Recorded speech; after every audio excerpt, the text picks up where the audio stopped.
Rene Gonzalez, Captain Rabbit. Want to follow up on this shrimping story of the Gulf King 83. Uh, at that year, after that time that the hurricane went by and all that, and we came home and all, I'd say another trip or two that I had made.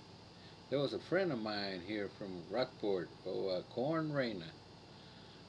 He was getting ready to move to Cape Canaveral, Florida, because they were doing that Conaco Scalloping over there in the East Coast in Florida of Cape Canaveral. And at that time, that the company that I used to work for, Ocean Reef, had already taken all their boats to Cape Canaveral. They were over there, and they were Conaco Scalloping. At that time, I think it was old Polo Benavides is the one that was the the port captain there at the dock.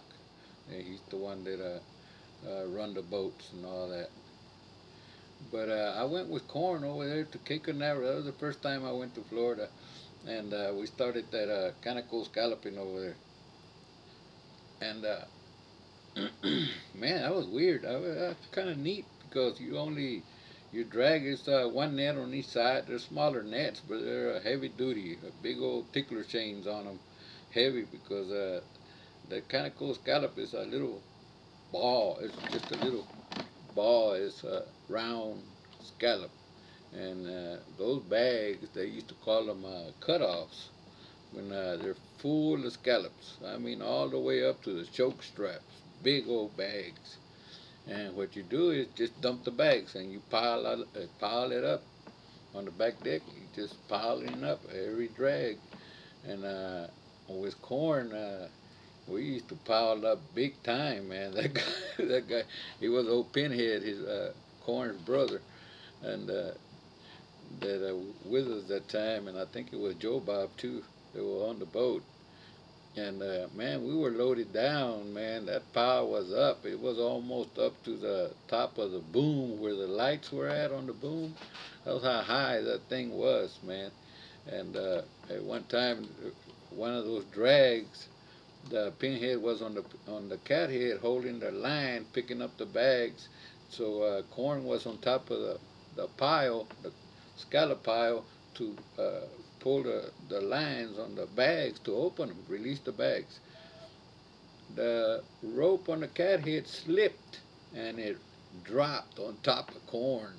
A big old bag, man, full of scallop, fell on top of, and man, we were in a hurry kicking those scallops because it was so much scallop down around the cat head. We had to kick that scallop out of the way to be able to put that rope back on the cat head and pick that bag back up.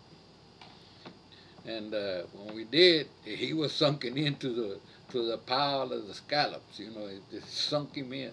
And but he got up. After we picked it up, he got up. He was all right, man. Man, we had worried that we were scared that shit we had done messed that man up, man. But for being a greedy dog, I mean, yeah, well, we're running it in. That damn boat was so damn listed. The back end of the rails, where the big old pile, the back end, it was under the water level. That's how much weight he put on them. I'm thinking it was 700 and something uh, gallons. I think they go by gallons of scallops you get out of there or something like that. But anyway, it was a big old trip. And I think I stayed with him 2 or 3 months scalloping. I think it was 2 months. Uh, no, a little bit more, about 3 months, because I did run one of those boats. I'm not sure which one it was. It might have been the Tito, but I didn't. I caught a guy. I had a guy from Rockport coming home to Rockport, so I went ahead and came home. Came home to go shrimping again, and that's when the time that I got the Gulf King 20. So I want to start another. I want to relay another story about the Gulf King 20. That used to be a suicide boat.